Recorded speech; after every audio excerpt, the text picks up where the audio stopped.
വർഷകാല സമ്മേളനത്തിന്റെ ആദ്യ ദിനം തന്നെ ലോക്സഭയിൽ പ്രതിപക്ഷ ബഹളം.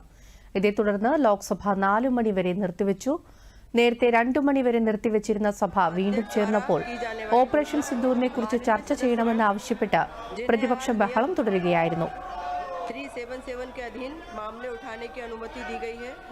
वे व्यक्तिगत रूप से 20 मिनट के भीतर मामले अनुमोदित पाठ सभा पटल पर प्रस्तुत कर सकते हैं। माननीय सदस्यगणों, मैं आप सभी से आग्रह करती हूँ, सदन को चलने दें। രാവിലെ പാർലമെന്റിന്റെ വർഷകാല സമ്മേളനത്തിന് തുടക്കം കുറിച്ച് ലോക്സഭയിൽ നടപടികൾ ആരംഭിച്ചപ്പോൾ തന്നെ പ്രതിഷേധവുമായി പ്രതിപക്ഷം രംഗത്തെത്തിയിരുന്നു.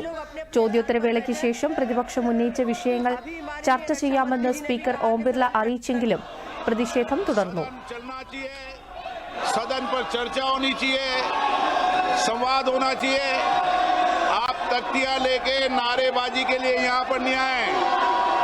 सदन नियमों प्रक्रियाओं से चलता है। नियम प्रक्रिया में उठाए गए हर मुद्दों के पर चर्चा होगी। आप प्रश्न ഏത് വിഷയത്തിലും സർക്കാർ ചർച്ചയ്ക്ക് തയ്യാറാണെന്ന് കേന്ദ്ര പ്രതിരോധ മന്ത്രി രാജ്നാഥ് സിംഗും സഭയിൽ പറഞ്ഞു.